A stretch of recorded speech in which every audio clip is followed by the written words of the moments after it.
Hey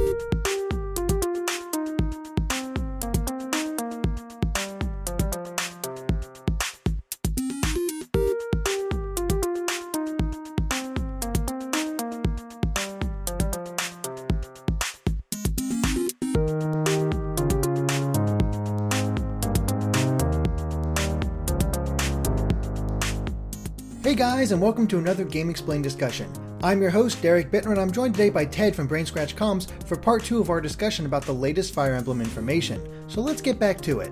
Probably the most interesting thing, because this is the first, they've messed with the weapon triangle, as you said many times before, but they've gotten rid of the weapon durability in Fire Emblem If. So no longer can you only use certain weapons for a certain amount of times and they'll break and you have to buy a new one. No, instead they last forever, but they have different stats. So the best the Famitsu article gave a couple examples here where a bronze sword cannot perform any critical hits, but your critical evade is plus 10. The iron sword is your basic standard weapon. The steel sword, it cuts your avoid by 5 and your double attack threshold by 3. The silver sword cuts your critical evade by 5, and after you use it, your strength and skill is -2 until the next turn. And then the brave sword, which still allows you to launch 2 consecutive attacks, but your defense and resistance are -4. It's this balance of okay, I can hit strong, but how weak does it make me for the next attack? And I kind of love that idea. It's you really got to take a look at your surroundings, decide which weapon works best in this situation, and use it accordingly. It's interesting because I think that the two, I'd say, signature mechanics of Fire Emblem were permadeath and weapon durability. And in Fire Emblem If, you have the option to have none of those. Neither of those in the game. Well, actually, you don't have the option. In Fire Emblem If, weapon durability is just straight out gone. The news was a little bit confusing at first. I thought at the beginning that this Phoenix mode would add the lack of weapon durability, but it's just across the board. It's just gone, which I find kind of interesting because it is such a signature part of the series. In Smash Brothers, Robin's gimmick is that you can only use your specials a certain amount of time before they break. So, it's kind of odd that they're getting rid of such a iconic part of the series. And to be honest, this isn't the first time they've tried something like this, because at least in Fire Emblem 7, weapons had a weight stat, where if you equipped a stronger weapon, it generally had a higher weight. So your unit needed to have a certain, I think it was Constitution. Yeah, in order to do double attacks. Become very familiar with that. Yeah, so it's not the first time that they've tried this idea, but they're definitely taking it to the next level. If you use a silver sword, after you use it, your strength and skill are -2 until the next turn, basically meaning that one of the things about Fire Emblem that I've noticed is that, if you, let's say you send an overpowered unit into a group of enemies, and then you attack one, on the enemy's turn, they'll all rush towards that unit, and then Donald or whoever will just slaughter opponent after opponent, and they'll just walk to their death. I think they were trying to curb some of that a little bit. So if you want that to happen, it might actually be a smarter idea to equip that unit with a weaker weapon so that they're not taking penalties. Oh, I didn't even think about that possibility. Yeah, because one of my common strategies in my Fire Emblem playthrough Fire Emblem 7 playthrough has been just put Oswin out there to absorb damage, and they'll just throw themselves at him. But if he's starting to if I leave him with the wrong weapon, he just keeps taking those penalties. That could actually make him vulnerable. I didn't even think about that possibility. That's almost brilliant in a way about how they're trying to balance all these different things that people have been taking advantage of throughout the years, really. Yeah, it's interesting, but it also comes at the cost of eliminating one of the things that have been a staple of the series. Again, I'm not really opposed to this change because, to be honest, in Awakening, which is the Fire Emblem game I've played the most, weapon durability really didn't matter very much because you had the option to take 2 half-used iron swords and smush them together. So, there were very few times when on the field I ran out of uses for my weapon and I was screwed. A lot of the times before each battle, I would basically just be loaded up with fresh new stuff because money was never an issue. And I could just, that was never a problem for me. in that game. Of course, in older Fire Emblem games, you had to be a lot more careful about weapon durability because you couldn't do stuff like that. But in Awakening, at the very least, and it seems like they're trying to balance out the amount of cash that you get, at least on the Hoshido side too, because in Awakening, you could just go into these skirmish battles whenever you wanted and be able to level up your characters. And in the Hoshido campaign, you're going to have to pay a fee from your own money to actually do these skirmishes. So it becomes a balance of what do I want to equip my characters, or do I want to help them get a little bit more levels? It's interesting too, because I have a feeling that weapons will be more expensive in this game than they used to be, because like I forget the prices off the top of my head, but let's say an iron sword is 500 gold. Like I'd imagine that an iron sword would be more like 2,000 gold. So you'd end up like shuffling the same iron sword between units that you're like, if you have 30 units, you wouldn't buy 30 iron swords for each of them. You'd buy like 15 and then shuffle them between units that you're having for each particular mission and such like that. So I think each individual weapon you buy is going to be an awful lot more. Like I can't just go to a shop and stock up on 20 killer blades, which is what I did, and just not have to worry about it. I mean, it will keep on using it, but I'm imagining that the killer blade equivalent will have some sort of ridiculous penalty to using it or whatever, making you think twice about giving it to your swordsmaster and having them critical everything to death. I know that there's that fear of change, and whether or not these are good changes or not, and if they will basically throw off the feel of the game. But I like that they're experimenting. I like that they had this big success. It's like, okay, let's experiment. Let's see what we can do. Let's see what we can prove, what we can change, and all that stuff. And I don't know. I think it's kind of, it's brave of them to not just do the same thing as an Awakening. Yeah. They're really trying to make this sequel different and expansive. Yeah. I think, part of the benefit of coming off such a smash hit as Awakening, because I think Awakening was a completely unexpected smash hit. Like, they were expecting this to be the absolute last Fire Emblem game ever, and it ended up outperforming anybody's expectations. So, part of the benefit of following a hit like that is that people are going to buy your game no matter what. Like people bought Fire, they're the people who liked Awakening but hadn't played anything else. Ooh, that new Fire Emblem game, I really liked Awakening. They're going to buy it. And then there's the Fire Emblem fans who are just, even if they're hesitant about the changes, they're going to buy the game anyway because, they're Fire Emblem fans.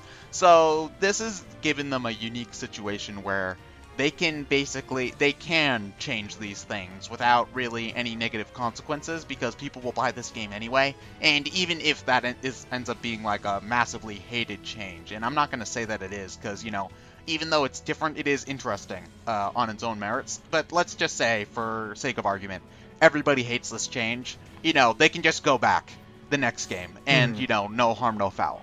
So I think it's interesting. I do like that they're not trying to stick with the same tried and true formula, and I do like that they're taking a unique approach to gameplay quirks that Fire Emblem has had in order to try to change certain strategies, like leaving one unit in the middle of nowhere eating up damage, or keeping the same two units paired up over and over or such. I think they're taking a unique design approach to those gameplay things, and I think that's really interesting. Yeah, it really is. And I really do like all these gameplay changes, and this is just gameplay changes. The Famitsu article has gone into like plot details and like, well, not really plot, but a couple plot, but also like character details. Mainly character details is what they were getting here.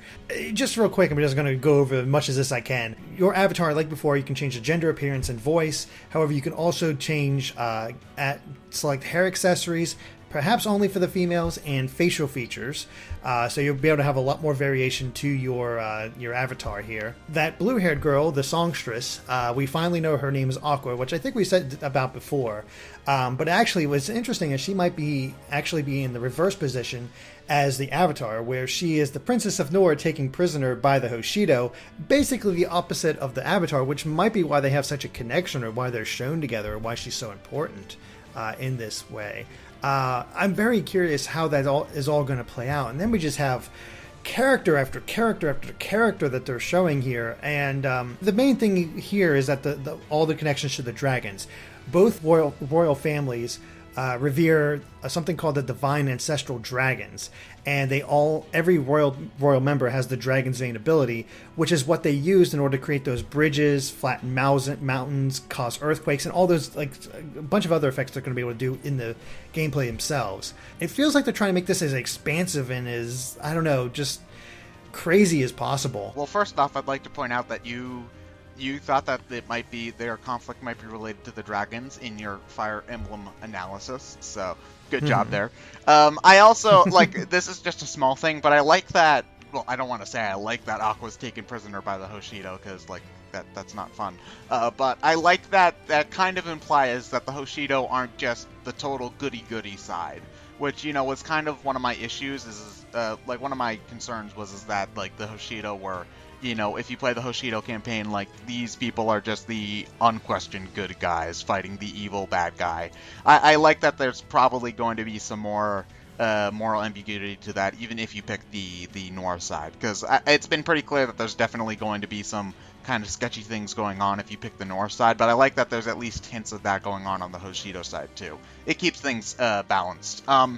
And I do like the expanded avatar creation as well, because to be honest, like, outside of the default designs, I don't really like how any of the Robin variations look in Awakening. Yeah, like the main, like, it's weird. Like, other than the main Smash Brothers outfits, like, I'm not really a fan of how any of the other ones look. So I do like how expansive all of the choices are.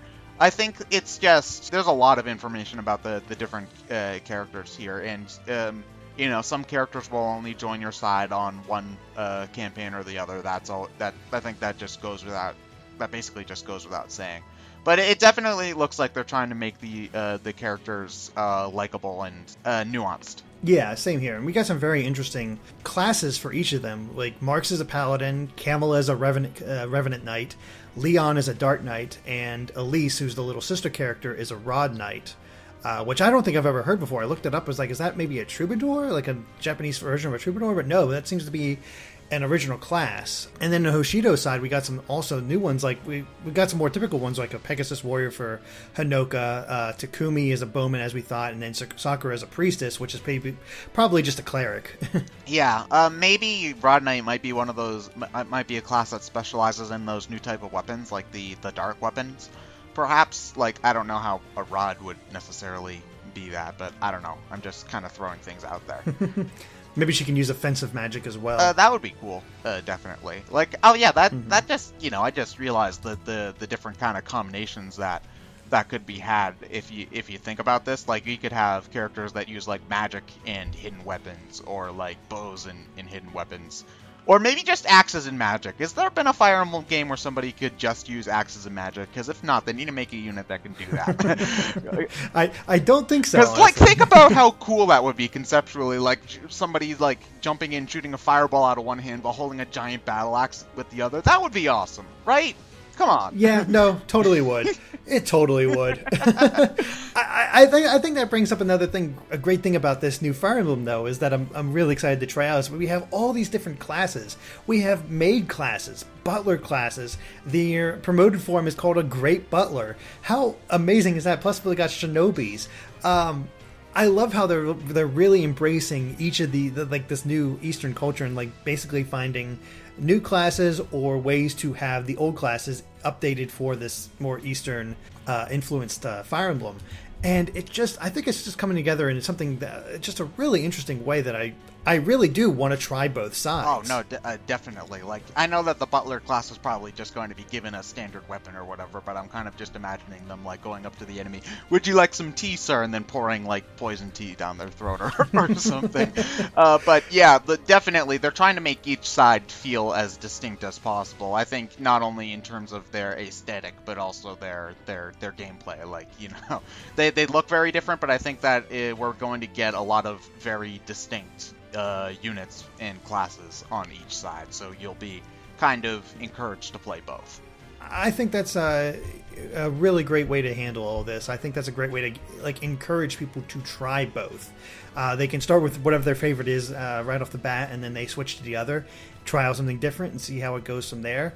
And one of the interesting connections, and this is something that a fan pointed out before in my analysis, is that they've basically they found out that Kamui, who is the Avatar, is his class is the Dark Prince or Dark Princess. There's only been one other character that's ever had that class before, and that was in Genealogy of the Holy War, which I believe you said you've heard that's like one of the most popular iterations of Fire Emblem.